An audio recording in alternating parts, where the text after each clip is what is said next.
between Venus and Jupiter. Now, in real life, they're hundreds of millions of miles apart, but tonight in the sky, they're going to look very close together indeed. And even last night, they were causing quite a stir. Anglia viewer Chris Fayers from Bury St Edmunds brought this camcorder footage in.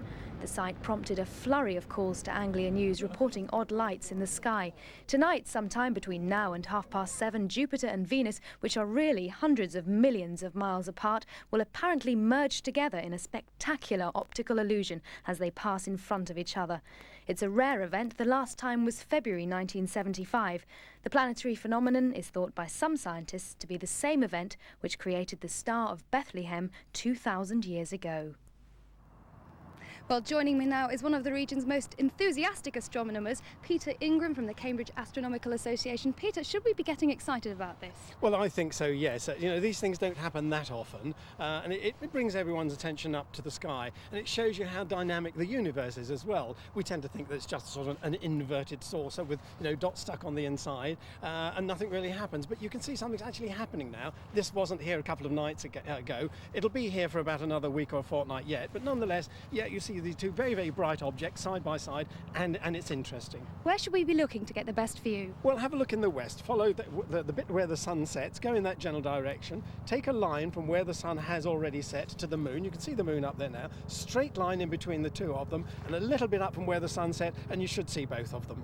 Do you think this is really what shepherds saw 2,000 years ago?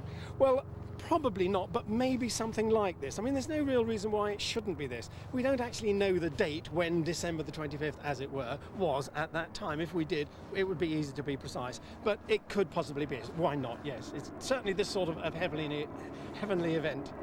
Well, it's fairly cloudy here at the moment, but with luck there'll be some clear spells. If not, we've still got a few days to look at it. With that, it's back to the studio. Yeah, right on cue for the weather. What are the chances of spotting Venus and Jupiter tonight? David Hughes is closer to them than me. He's up on the roof.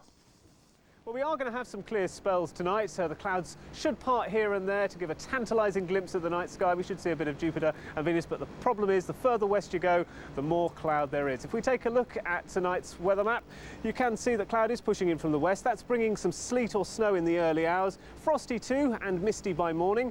Tomorrow it's a dull start, still some patchy sleet and snow flurries about, but it should become brighter from the north in the afternoon. Cold and windy still, 7 degrees is 45 Fahrenheit, that's the top temperature. And it will turn milder on Thursday. There's patchy rain in the morning, but drier later. If you're out stargazing tonight, good luck. I'm off to get my binoculars now. Back to the studio. Well, that's what you call a visit to the pub, going to get